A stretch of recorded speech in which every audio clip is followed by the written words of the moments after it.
Now, unions in New South Wales are saying they don't want submarines in their backyard, calling the plan a job killer and a terrorist honeypot. The base would be a maintenance facility and docking bay, and the South Coast appears to be one of the firm favourites in New South Wales. South Coast Labor Council Secretary Arthur Rorris, he's leading the campaign against it, and he joins me now from Port Kembla. Arthur, thanks for your time. Why have you said that AUKUS would be a terrorist honeypot?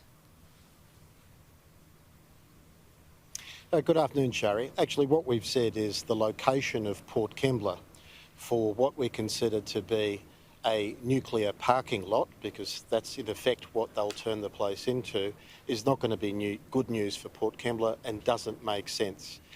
Here behind me you can see Australia's premier steel facility. That's what we do here. We make steel, lots of it. We've got a coal loader over here. We have product berths and we import cars.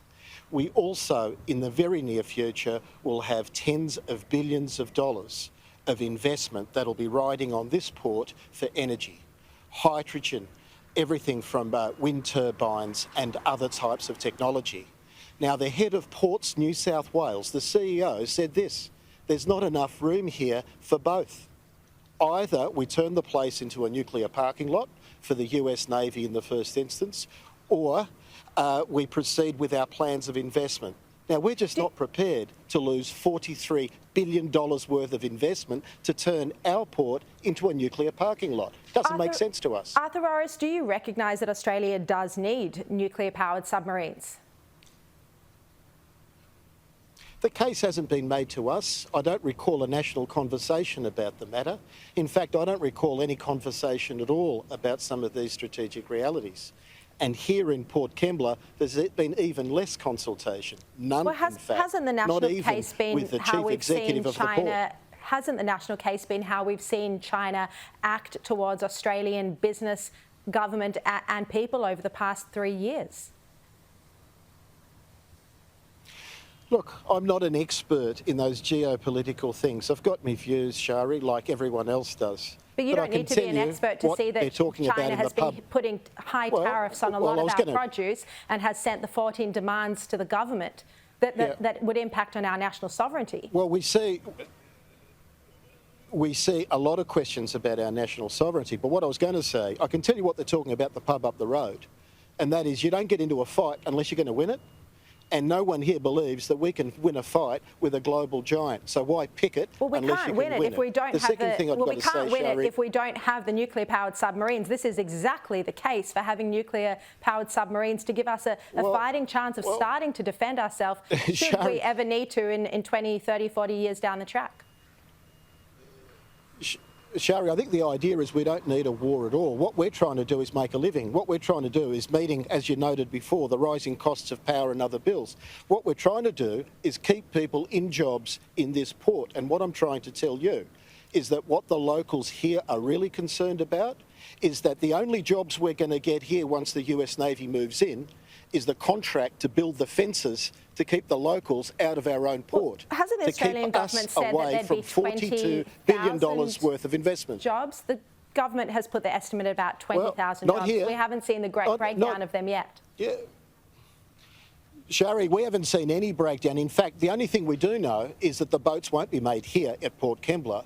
The only thing that we do know is that if the boats come here, if those foreign boats come here, whether it be from America or England, because they won't be Australian at least for another 30 years, when those boats come here, we lose jobs in Port Kembla, and we're not prepared to lose Aussie jobs for this idea that somehow we should be fighting the Chinese in 10 or 15 years' time. I've got to tell you, people here don't get that. They want peace. They don't want war. Well, everyone wants peace. Everyone wants peace, but the point is that we do need to build our military so that if there is any sort of attack, even in the Taiwan Straits, and the point about AUKUS as well is that it's a deterrent. So that if we have the nuclear-powered submarines, it would deter any hostile nations.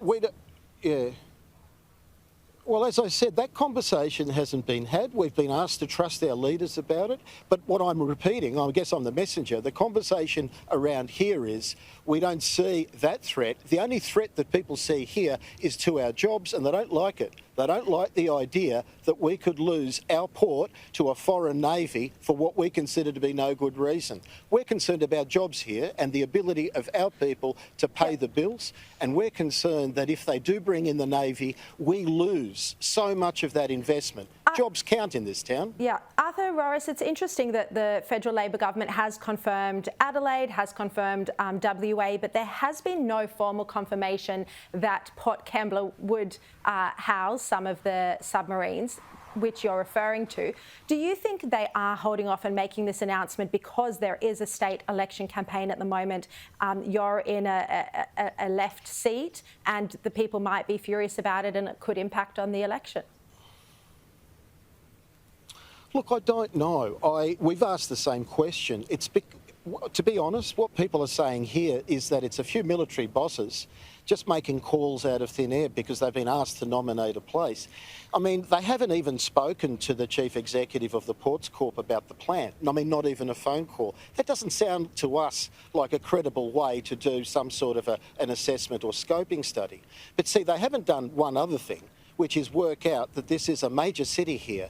And if it was to go ahead, we would be the only major city around the world to actually house a nuclear base. And as to the question about the honeypot for terrorists, well, we asked the New York administration, actually, why it is that America won't allow nuclear submarines in New York.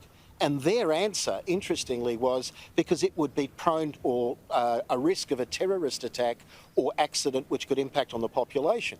So we said, I see. So it's good enough to have these American submarines here and threaten our lives, but not in New York that threaten American lives. That doesn't sound very fair to us. All right, Arthur Rorris, we're out of time, but thank you for coming on the show to have this conversation, and I'm sure this debate will continue over the next couple of years.